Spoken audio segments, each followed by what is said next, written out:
Bueno, porque ya hay todo un sistema, una infraestructura del milagro.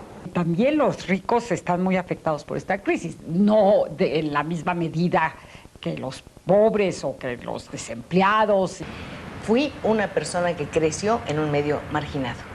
Es una ciudad que tiene todo lo que uno puede pedir. Sí, está enferma, la enfermó la política, obviamente. Desde luego seguirá en quiebra, no hay presupuesto que alcance. Es una ciudad que todavía es segura. Afortunadamente hay una vacuna y hay un remedio que es la sociedad civil. Bueno, esto es secular. Desde nuestros orígenes mexicas, pues esta era la capital del imperio, ¿no? Sería bueno que no tuviéramos tanta pobreza, que no tuviéramos tanta población, que no fuera una ciudad tan extendida. En estas ruinas se inició la historia que les quiero contar. Pero ¿cómo contar la historia de la ciudad más grande del mundo? Una metrópoli que cabe completa en el libro de Guinness. ¿De qué manera no quedarse en historia leyendo tradición? ¿De qué manera también no repetir a Bernardo de Balbuena, la condesa Calderón de la Barca o al barón de Humboldt? ¿Cómo abarcar con una mirada a mi ciudad ese rompecabezas?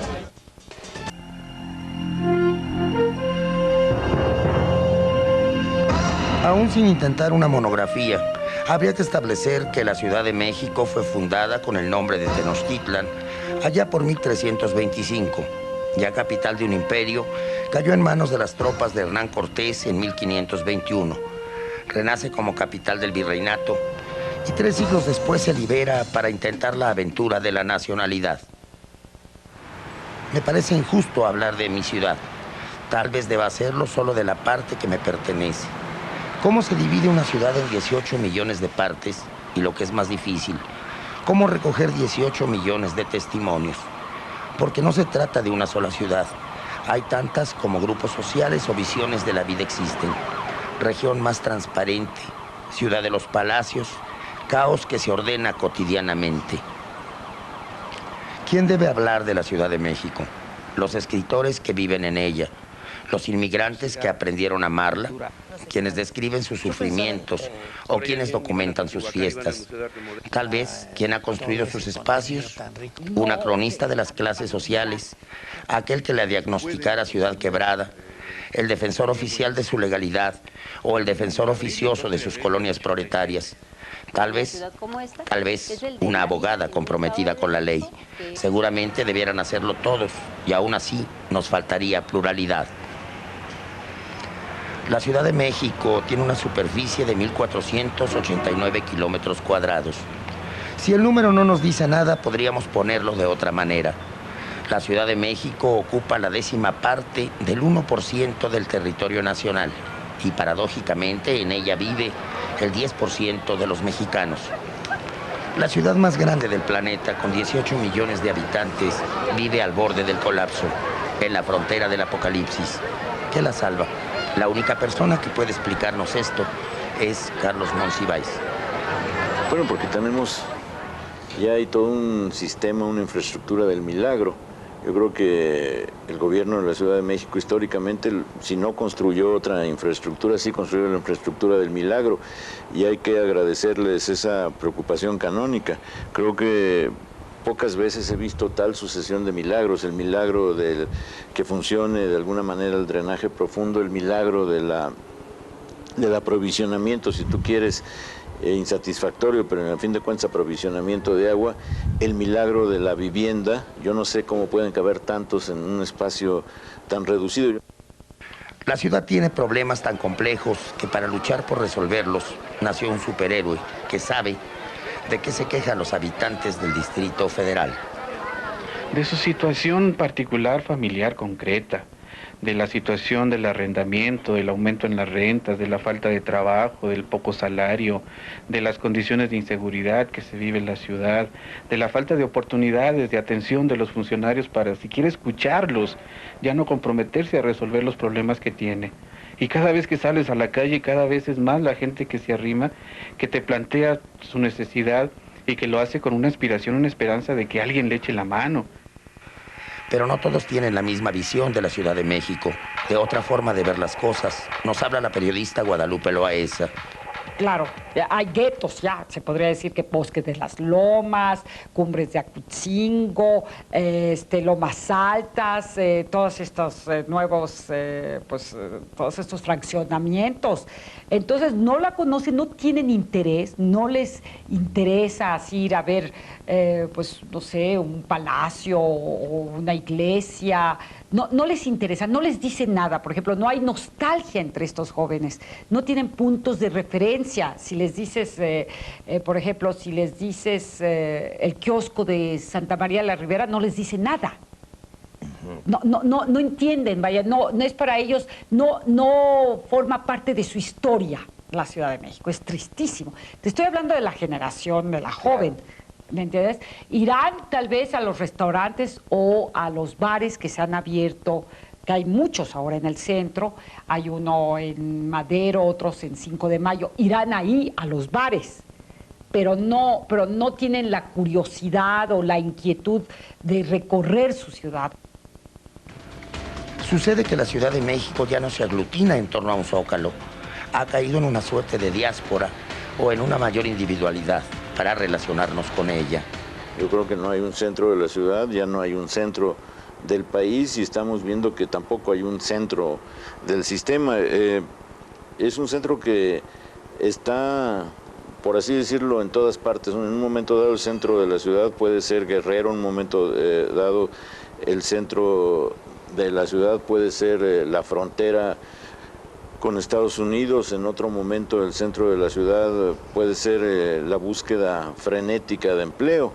En todo caso, lo que sería el centro de la ciudad es la relación que cada individuo guarda con su situación económica. Carlos Monsiváis tiene razón. Nunca como en una crisis, la economía determina las relaciones humanas. La crisis ha afectado, en opinión de Guadalupe Loaesa, hasta a la clase dorada. Ya no viven así el México tan bonito. Es decir, también los ricos están muy afectados por esta crisis, no en la misma medida que los pobres o que los desempleados y que los marginados, desde luego, pero ellos se sienten muy afectados porque pues, se ha duplicado el dólar. Es decir, antes las señoras compraban 3 vestidos de $1,000, eran $3,000 y pagaban por esos vestidos 9,000 pesos. Ahora tendrían que pagar 18,000 pesos por esos 3 vestidos de $1,000 cada uno. Entonces tú comprenderás que pues a lo mejor ya no se van a comprar 3, sino que se van a comprar 1. Y a lo mejor ya no se van a hospedar en una suite, sino en un cuarto doble. ¿Me entiendes? Sí, no creas, también les ha afectado, están muy asustados, se sienten igual de frustrados. Pues nos estamos reuniendo todos los jueves en el Parque Rosario Castellanos, muchas de estas señoras que solían viajar de una forma muy holgada y demás. Entonces, claro que siguen viajando, pero ya no irán 4 veces a Estados Unidos, sino 2 veces a Estados Unidos, o ya no mandarán a los niños al camp en Estados Unidos, o no los mandarán un mes, sino 15 días. En fin, no irán a por ejemplo, ya no irán a los mejores restaurantes en Nueva York, sino el último día lo reservarán para ir a ese buen restaurante que solían ir muy seguido. En fin, también ellos han tenido que modificar sus hábitos. Te estoy hablando de los ricos, claro, que hay multimillonarios que tal vez pues, con su dinero en dólares no se sientan tan afectados. Ciudad injusta, dispareja, infierno, purgatorio y paraíso. El habitante de la Ciudad de México viste ropas caras, también suele ir descalzo. Tripula un Mercedes-Benz y limpia parabrisas o traga fuego en las esquinas. Relación individual porque no es posible otra, como nos lo explican Cristina Pacheco y Enrique Castillo Pesado. Yo pienso que nuestro punto de partida, lo que norma nuestro criterio, lo que forma nuestra trinchera, es la experiencia personal. Fui una persona que creció en un medio marginado. Soy hija de campesinos, soy hija de comerciantes después y soy hija de emigrantes. Llegar a la Ciudad de México sin dinero, sin apoyo, sin oficio. Mi padre no tenía más oficio, no conocía ningún oficio que no fuera a trabajar el campo. ¿Qué podíamos hacer aquí? Vivir en la marginación como viven ahora muchos miles, millones de personas. Entonces sé lo que es vivir esas situaciones. Agustín, sé lo que es que estés en una casa donde sale el agua por el caño, donde no hay agua, donde llegan y te golpean, te empujan, te estrujan, te maltratan o simplemente no te oyen. Entonces yo creo que eso fue una experiencia muy dura, que yo no viví con dureza en ese momento porque era demasiado niña, simplemente lo vives como tienes que vivir tus días. Pero al cabo del tiempo, cuando conocí otras cosas, cuando vi que se podía vivir de otra manera, me quedé sorprendida. Bueno, para mí la Ciudad de México es una ciudad en la que amo, es una ciudad en la que nací, es una ciudad que tiene todo lo que uno puede pedir.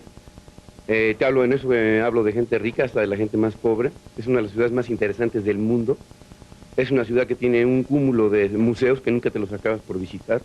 Tiene muy buenas galerías, muy buenos restaurantes, muy buen teatro, a pesar de que la crisis nos ha pegado. Yo creo que el teatro mexicano también lo podemos poner entre los 10 mejores teatros del mundo. ¿Qué te puedo decir de la Ciudad de México? Una ciudad en la que yo nunca me iría. Aunque aquí estemos en la contaminación o en la crisis, una ciudad en la que yo pienso, si Dios quiere, morir. La Ciudad de México es orgullo para todos los mexicanos. Los habitantes del Distrito Federal piensan que la ciudad está enferma y los diagnósticos son diversos. Desde un catarro producto de la contaminación hasta una severa obstrucción en su justicia, pasando por las altas temperaturas de sus noches, una anemia en la vivienda. En fin, el hecho es que está enferma, pero lo importante es que quienes han diagnosticado esto piensan que puede sanar. Sí, está enferma, la enfermó la política, obviamente. Es terrible lo mal que fue administrada, lo mal que fue enseñorada, el liderazgo tan terrible que tuvimos que soportar, ¿no? Lo bueno de la ciudad no han sido sus políticos, han sido las gentes del pueblo. Es encantador cómo se comporta el hombre de la calle, ¿no? Justamente ahora estamos reflexionando sobre lo que nos pasó hace 10 años y lo ejemplar no fueron en absoluto las autoridades, lo ejemplar fue el hombre de la calle, el vecino, el vendedor de periódicos que conocíamos de todos los días, de pronto se convirtió en héroe. Qué estupenda gente, ¿no? No puedo por menos que hablar con gran emoción y con gran agradecimiento. Ese es el México que a mí me importa. Bueno, mientras esta ciudad crezca de esta manera irracional, absurda, desde luego seguirá en quiebra. No hay presupuesto que alcance para tener una ciudad como esta más o menos arreglada. No hay manera de darle servicios a esos que son ya 18 millones de habitantes entre la gente que vive en el Distrito Federal y los que viven en la zona conurbada del Estado de México. No hay manera, pues, de resolver todo esto. Lo que se impone es la descentralización, quizá trasladar los poderes federales a otro lado, a alguna costa, probablemente, pero de otro modo no veo cómo vamos a juntar los pedazos de lo que se quebró. Bueno, se deteriora cada día más la situación, más y más. La Ciudad de México, a pesar de la administración patética que tenemos desde hace unos meses y a pesar de la delincuencia policíaca que ha llegado a excesos inimaginados con esta administración, es una ciudad que todavía es segura. Sí, desgraciadamente sí.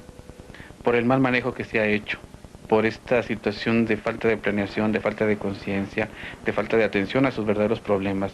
Yo la siento enferma y la siento que cada vez es más grave la enfermedad que tiene.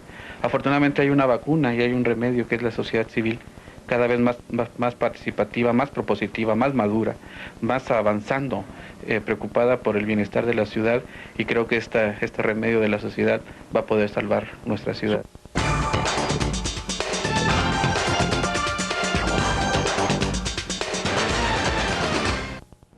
Si hemos de creer lo que escuchamos, la Ciudad de México se encuentra gravemente enferma. Padece conflictos que crecen como bolas de nieve, inseguridad, injusticia y falta de servicios. Afortunadamente, en opinión de los más, esto tiene remedio y este remedio se encuentra al alcance de nuestras manos. El problema principal al que se agregan todos los demás parece ser, en opinión del arquitecto Pedro Ramírez Vázquez, nuestro tremendo centralismo. Bueno, esto es secular. Desde nuestros orígenes mexicas, pues esta era la capital del imperio, ¿no?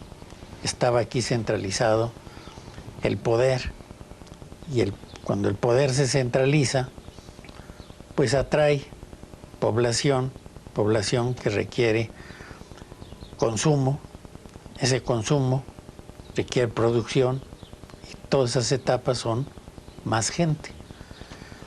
Así siguió el proceso, aún después de la conquista, el virreinato, con los mismos resultados de concentración religiosa, de poder civil, de actividad económica, de relación con toda la producción necesaria para alimentar toda esa población, y todo eso se fue creciendo. La capacidad de satisfactores que tiene el valle, pues lo propiciaron. No hubo una planeación, fue el propósito del desarrollo natural de la población al satisfacer sus necesidades. Vino el siglo XIX lo mismo. Posteriormente, después de la revolución, pues siguió ese proceso de concentración que fue atrayendo cada vez mayor población, cada vez los mejores satisfactores desde la colonia en cuanto a educación, en cuanto a salud, en todos sentidos. Las esperanzas de desarrollo personal, de desarrollo familiar, pues se concentraban en la capital de la República. Ese centralismo fue atrayendo cada vez mayor población, en realidad pues llegando a un uso del territorio que ha sido irracional por no haber sido planeado nunca, ¿no? Nunca hubo una visión de conjunto. Tenemos los principales satisfactores de vida, el agua, los energéticos, los alimentos, están abajo de la cota de 500 metros en la República, y la ciudad está a 2.200 y tantos metros de altura. Por eso en alguna ocasión mencionaba que vivimos en el penthouse, los recursos están en la planta baja y los pisos intermedios los tenemos vacíos. Ese uso irracional del territorio pues, nos ha llevado a la gran concentración de la metrópoli y a la gran dispersión de los pequeños asentamientos. Descentralizar el país sin confundir el término con el de mudanza, en donde bastaría cambiar de lugar una Secretaría de Estado o un organismo descentralizado. Parecería uno de los remedios, remedio lejano, si consideramos nuestra estructura económica y política. Aquí por el momento están las oportunidades y en este lugar también la posibilidad de proyección, el empleo y los mejores satisfactores. Sí, pero pues es que la Ciudad de México es reflejo de la nación. Efectivamente, es un ejemplo muy claro, muy amplio de la capital de la República, y lo ha sido secularmente el eje de esta nación. Entonces todos los problemas de la ciudad no son sino consecuencia, reflejo de los problemas de la nación y del uso que le hemos dado casi siempre irracional de nuestro territorio. En una ocasión sí mencionaba que los problemas de la Ciudad de México los ha generado la nación. Es la nación en conjunto la que los habrá de atenuar o de resolver. Ahora mismo, los problemas de la Ciudad de México son tan graves que a sus mismas autoridades les provocan dolores de cabeza.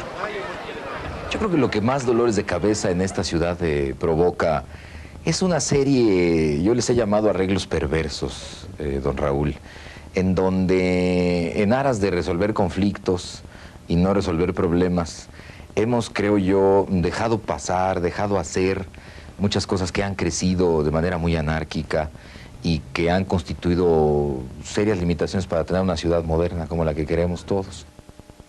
A primera vista el diagnóstico parece siniestro.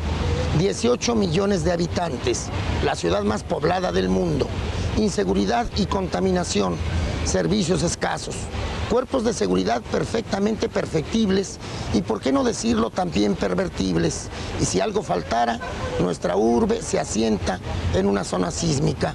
La pregunta parece evidente: ¿por qué no nos vamos? Yo creo que es una ciudad maravillosa, a pesar de que ciertamente tiene males. Sería bueno que no tuviéramos tanta pobreza, que no tuviéramos tanta población, que no fuera una ciudad tan extendida. Pero es una ciudad en la que se puede ver tan buen teatro como en Nueva York o como en Barcelona.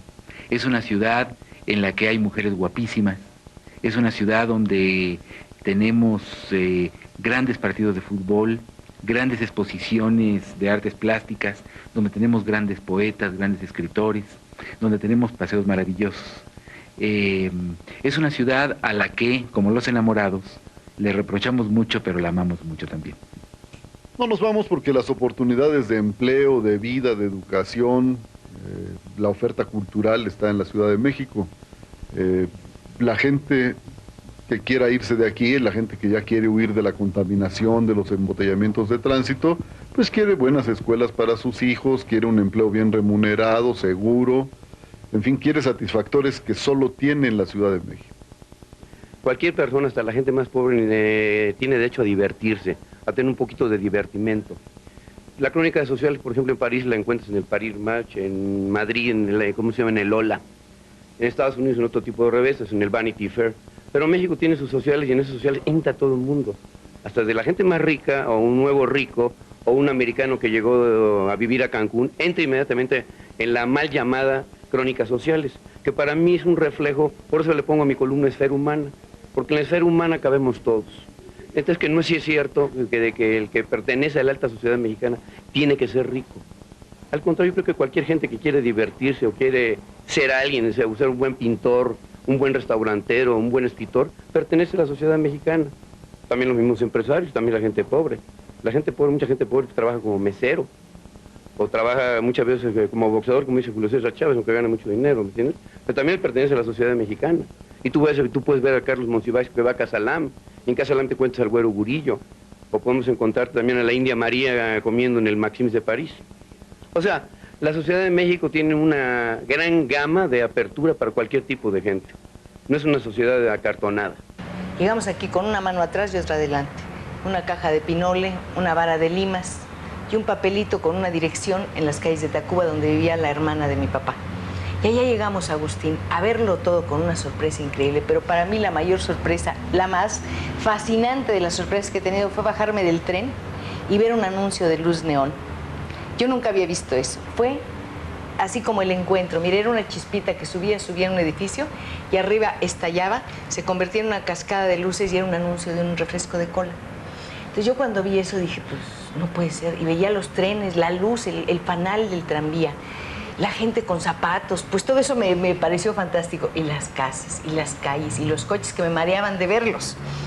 Me pareció una cosa así terrible. Subirme al tren para mí era una tortura espantosa porque el olor del tren me provocaba náuseas. Entonces, para mí todo eso fue un encuentro de cosas difíciles, todas nuevas. Pero la primera cosa fue esa luz, y esa luz ha iluminado todos los caminos de mi vida por esta ciudad.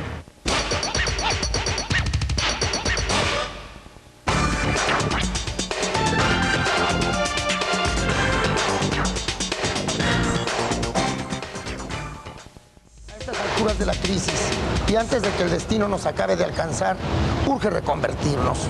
El término es moderno y adecuado. Hay que volvernos de nueva cuenta ciudadanos. Hay que mirar a nuestro alrededor, hacernos responsables de lo que sucede simultáneamente en Exahualcoyot, en Bosques de las Lomas, en Coyoacán, en Tepito, en nuestro interior, si queremos que nuestra ciudad siga existiendo. Para empezar, no existe la Ciudad de México.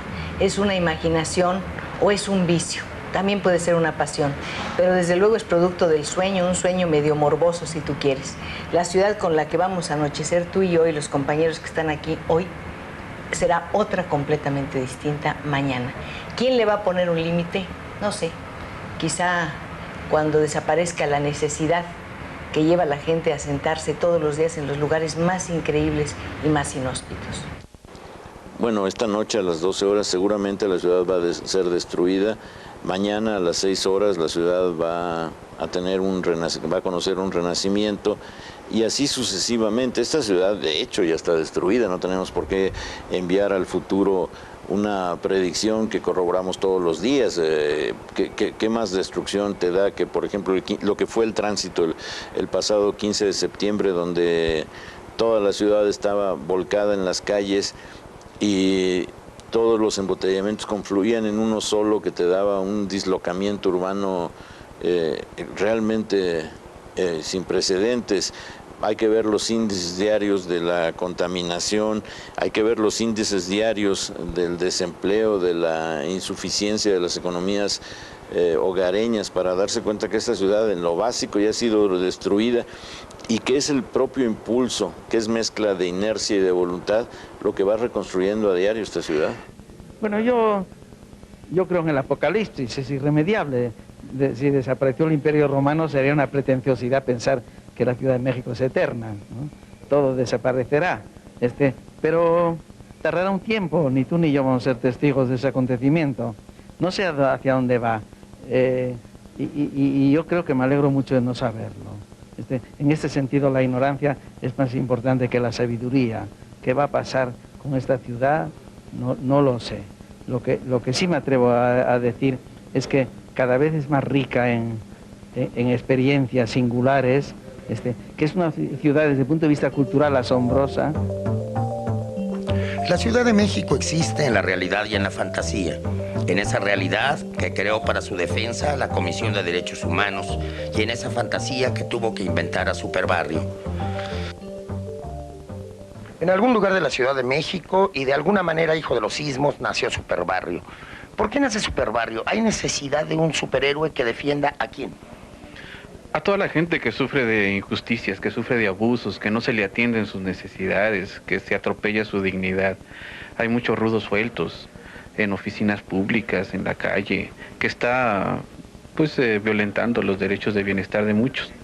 Por eso, y como un reclamo de justicia, como una aspiración de bienestar, con un compromiso a luchar con los desamparados, se hace posible que aparezca Superbarrio. Hay otros defensores de la Ciudad de México. El más evidente, la Comisión de Derechos Humanos, que encabeza don Luis de la Barreda, ángel guardián de los habitantes de la ciudad, aunque para muchos tenga la espada un poco desafilada. Tenemos la espada, desafilada. La tenemos desenvainada, pero no desafilada. Sería poco útil para la ciudad una institución que tuviera poca eficacia. Una institución cuyos miembros tuvieran muy buenas intenciones y pusieran mucho entusiasmo, podrían estar ganando el cielo para sus almas, pero serían poco eficaces para la ciudad. Y quiero decirle que la gran mayoría de nuestras recomendaciones está totalmente cumplida. Quiero decirle que hemos logrado la sanción de cientos de malos servidores públicos y que hemos logrado que asuntos que en alguna instancia judicial o administrativa llevaban años y años tramitándose con grandes erogaciones para el interesado, aquí se han resuelto en pocas semanas. Los organismos no gubernamentales también luchan en favor de la salud de la Ciudad de México. Un ejemplo de esto es, sin duda, la licenciada Teresa Yardí. Yo diría que necesitamos rescatar un régimen de derecho, ¿no? Que el problema del país en su conjunto y en particular de una ciudad como esta es el de la vida en un estado de derecho que ponga normas que sean respetadas por todo el conjunto de habitantes de una ciudad como esta. Creo que aún estaríamos a tiempo. Desafortunadamente, los vacíos de poder que está dejando esta administración se están llenando de la peor manera posible. A la licenciada Yardí le interesa sobre todo la creación en la Ciudad de México de una cultura que respete la ley. Yo creo que además hay una cultura alrededor de la observancia de la ley y una cantidad de culturas que han permeado a la sociedad en su conjunto. Para que la norma funcione, los ciudadanos, los gobernados, los gobernantes, todo el conglomerado que forma el conjunto que participa junto, debe tener respeto hacia la ley. Una constante en el habitante del Distrito Federal es la nostalgia por una ciudad que por lo menos creíamos que existía, de una ciudad que con el tiempo y en el recuerdo se volvió notablemente mejor de lo que era, aunque hay excepciones.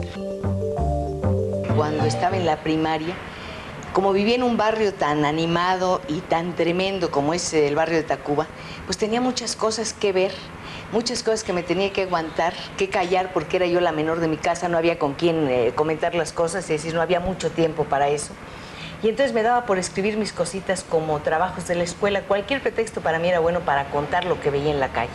No lo hice nunca de una manera adecuada, supongo que era una cosa muy errática, muy deficiente, pero era un desahogo formidable. Contar cómo veía las pipas de Pemex, el tranvía, etcétera, etcétera, era para mí muy emocionante, era muy grato. ¿Sabes por qué? Porque mi relación con esta ciudad siempre ha sido muy grata. Era una ciudad pequeña, pero también era una ciudad incómoda. Era una ciudad que carecía de vías de comunicación adecuadas, de vías rápidas. Del viaducto solo existía un pedazo, no había periférico, no existía la calzada de Tlalpan como vía rápida. Esta era una ciudad caótica, conflictiva en otro sentido, porque era una ciudad grande ya, pero todavía tenía mucho de la ciudad colonial.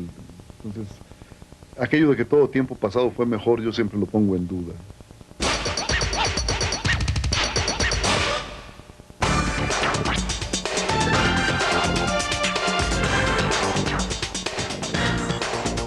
Independientemente de las visiones que se tengan de la ciudad en la que vivimos, parece haber una constante compuesta de dos elementos.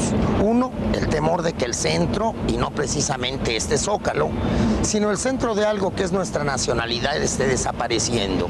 Y el otro, la búsqueda de diversas maneras. Tal vez pensamos que si relocalizamos ese centro perdido, nos encontramos también los citadinos. Bueno, creo que esta es una ciudad muy rescatable. El centro histórico me parece que es maravilloso. Creo que si las autoridades se empeñan, el centro histórico puede ser habitable, podemos volver a vivir ahí. En las viejas ciudades europeas, el centro histórico es siempre la parte más cara, donde viven los artistas, donde vive la gente de mayor nivel económico. Y aunque esto parezca un planteamiento clasista, yo creo que hay que recordar que quienes pueden sostener, mantener esas casonas viejas, que es muy caro tener bien pintadas, bien cuidadas, pues son las personas pudientes. Yo creo que mientras esas casonas sean vecindades que se están cayendo y habitadas por gente que no puede invertir en su sostenimiento, esa ciudad la vamos a perder. El centro se ha convertido también ya en una institución tan personalizada que pensamos que si vamos el centro nos va a ver. Es una manera de dejar que nos contemple el tránsito de las generaciones, la fachada de la historia, el sitio donde han estado todos los que nos sucedieron y donde estarán todos los que nos antecedieron. Eso es el centro. Yo al centro voy porque no encuentro en ningún otro lugar de la Ciudad de México, y para serte franco, y perdónenseme el chauvinismo del país, un sitio con tal densidad histórica, con tal abundancia de personajes típicos y postípicos, con tal gana de multiplicar costumbrismos. El centro es las plazas remodeladas, son las iglesias del neobarroco, es la destrucción de los edificios neoclásicos por la premura arquitectónica, es la lucha incesante del comercio ambulante con las disposiciones que lo expulsan. Es tantas cosas al mismo tiempo que uno no deja de sentir que si no hay ya tan claramente una identidad o una afinidad o lo que tú llamas el amor a México, si hay la gana de reconocer en el centro todas las etapas históricas de golpe y todas las sensaciones de destrucción acumuladas. Aquí se destruyó en esta oportunidad, aquí se destruyó en la otra, aquí se destruyó en la siguiente, y todo eso esa sensación de matadero arquitectónico, de creación colectiva, de regocijo popular, hace que el centro sea inevitablemente un lugar que, si ya en el sentido geográfico, político, cultural no es el centro, sí lo es en el de la nostalgia. Por lo menos el centro histórico sí sigue avivando tantas nostalgias al mismo tiempo que es central. En esta ciudad múltiple no se comparten todas las visiones. Yo te aseguro que muchos jóvenes del Ibero, de la Náhuac, del TEC, en fin, muchos de ellos no te conocen el centro de la Ciudad de México. Si les dices La Profesa o San Francisco de Asís, o si les hablas, por ejemplo, de los murales de Diego Rivera del Palacio, no los conocen. Por ejemplo, muchos no conocen el edificio de la Secretaría de Educación, no tienen idea si Vasconcelos lo mandó a hacer, ¿me entiendes? No les interesa. Les importa más, te pueden decir cuánto costó Santa Fe, cuánto dinero invirtieron en, no sé, por ejemplo, en Interlomas, cuánto están perdiendo en Perisur. ¿Me entiendes? Es otra sensibilidad, así como que yo siento que incluso que tienen otro paladar, tienen otro México, viven en otro México, un México como de importación. En el pasado, estos mexicanos no se reconocían en México. Hablaban de trasladarse a otros sitios. ¿Por qué dejaron de hacerlo? Esa es una pregunta muy interesante. Mira, a diferencia de la crisis de 82, que muchos mexicanos se quisieron ir a vivir a La Joya, se quisieron ir a vivir a, bueno, todo lo que es San Diego, San Francisco, Los Ángeles. Ahora estos mexicanos ya no quieren tener esa experiencia. Piensan que este es su país. Además, descubrieron que allá eran ciudadanos de segunda, que tenían también muchos problemas que resolver. Yo recuerdo a muchos amigos que no podían entrar a clubes de golf o club de tenis porque no tenían esa imagen mexicana, no les decía nada, o tenían que esperar las canchas de tenis durante horas. Es decir, no tenían los mismos privilegios que aquí. Aquí si llega un señor muy rico a su club, al Club Chapultepec, lo atienden muy bien porque saben quién es. Si llega a un club de golf en Estados Unidos no tienen ni idea quién es y entonces no les interesa. Además, no quieren a los mexicanos en Estados Unidos. Si somos tantos y tan diferentes los habitantes de la Ciudad de México, ¿qué nos podría unir? Nos une una práctica muy irregular del idioma, que desde luego no es la misma en un chavo banda que en un jovencito de Bosques de las Lomas.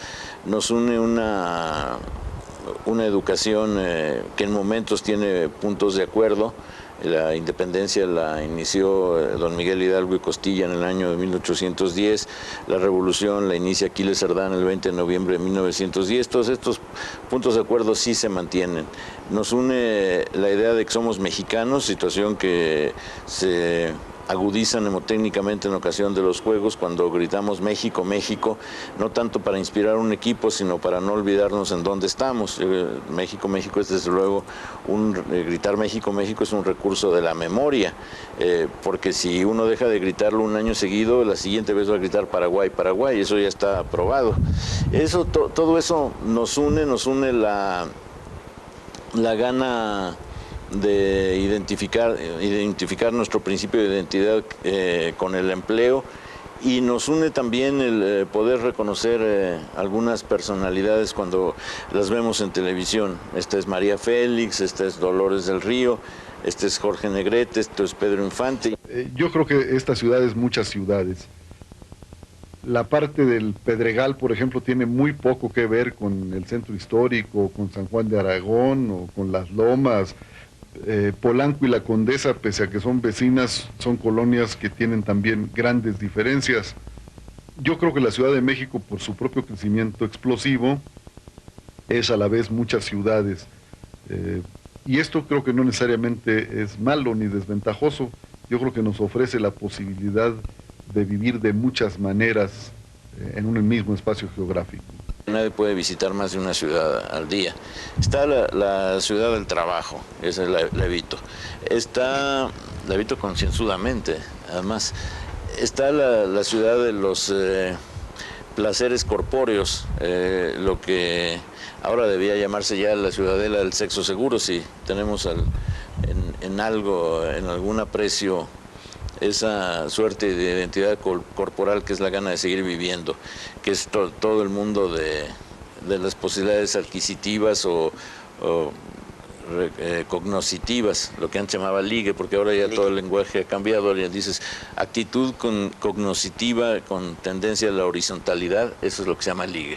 Bueno, está la ciudad de la cultura, que se multiplica en museos, en los 1000 sitios de conferencias, de actividades teatrales, de exposiciones, de ballet, de cines. Está la ciudad del eterno descontento, que es el de quienes marchan y protestan, y el de quienes protestan porque las marchas les impiden movilizarse como desearan. Está la ciudad de los financieros, está la ciudad de los últimos con poder adquisitivo, parte de la zona rosa, parte de Polanco, parte de las zonas del dispendio, y está la ciudad que hemos también habilitado con la memoria y con las ganas de que eso nos represente algo, cada quien en lo particular, cada quien tiene la ciudad que quiere tener. Y si tenemos la ciudad que queremos, consecuentemente habremos de amarla. Por supuesto, tenemos derecho de amarla y tenemos obligación de construirla y defenderla. ¿Cómo voy a desoír ese llamado si esta ciudad me dio tierra que pisar, escuela, lo más maravilloso que me ha dado nada, trabajo, siempre he trabajado desde niña, amigos, amores, lugares para refugiarme, lugares para deleitarme? Y ahora es mi consejera, mi gran chismosa, que me ayuda a escribir mis cuentos todas las semanas. Yo diría que es la ciudad más caótica, que es así como un monstruo chato, gris. Pero estoy muy arraigada a mi ciudad, yo la quiero muchísimo. No podría vivir en otra parte de México, de la República. Pues sí, me sigue pareciendo una ciudad muy bella. Yo me siento parte de la Ciudad de México porque pues nací aquí, aquí me formé, aquí empecé a ganarme la vida desde chico y pues todo ello me ha mantenido forzosamente, íntimamente ligado con la vida de la ciudad. La Ciudad de México es impactante, a pesar de todo, a pesar de que no hay dinero, a pesar de que hay crisis. La Ciudad de México vibra, es una ciudad de color. La verdad es que cuento de una forma bastante personal, que es la única manera que yo tengo de escribir, qué pienso de esta ciudad, por qué estoy tan enamorado que nunca me iré de ella y por qué odio tantos aspectos de la misma. Sí, aquí nos tocó vivir con todo lo que esto implica. Nos tocó vivir en la ciudad más grande del mundo, cosa que es realmente fascinante. Es una experiencia tremenda si te pones a pensarla como individuo. Pero por eso mismo tenemos que pensar una cosa. Aquí nos tocó vivir y aquí nos tocó luchar y aquí nos tocó organizarnos. Pienso que sin organización ni esta ciudad va a sobrevivir y nosotros mucho menos. Todos amamos a la Ciudad de México o a las múltiples ciudades de México que imaginamos. Enfrentamos una crisis en donde muchas de esas ciudades individuales pudieran encontrarse en peligro. La pregunta es, ¿cuántas sobrevivirán? Todas, de eso no tengo duda. Lo que no sé si van a sobrevivir los ciudadanos, pero las ciudades van a seguir con la intensidad actual. Siempre habrá una ciudad de ligue y siempre habrá una ciudad de la nostalgia y siempre habrá una ciudad del poder adquisitivo. Ahora, ¿cuántos las frecuenten? Eso ya no sé. Ya esta idea de vivir la ciudad es cada vez más la lontananza. ¿Quién puede decir que vive la Ciudad de México? Vive su barrio, vive su delegación, vive la geografía que va de su casa a su trabajo, con los sitios de estacionamiento, vive el metro, bueno, sobrevive el metro, que sería ya la expresión, vive el momento en que decide lanzarse a la aventura y acepta que lo asalten a la vuelta de la esquina. Eso ya no es tan voluntario. La ciudad va a continuar, se ha vuelto una ciudad muy riesgosa, muy impracticable en zonas muy difícil de padecer, sin una suerte de resignación última, la que tiene cada quien que se decide entrar al periférico en horas pico, que eso es lo que la nueva versión del martirio cristiano, pero la ciudad va a continuar. Ya nos informaron que la Ciudad de México no existe a menos que la pensemos, que al terminar el día todas las noches se destruye solo para volverse a inaugurar por la mañana. Sin embargo, sabemos que no nos iremos de ella, y la razón para no hacerlo tal vez la exprese mejor que yo don Luis de la Barreda. Es una ciudad a la que, como los enamorados, le reprochamos mucho, pero la amamos mucho también. Cristina Pacheco tendría un mejor final para este programa. Ella simplemente diría, aquí nos tocó vivir.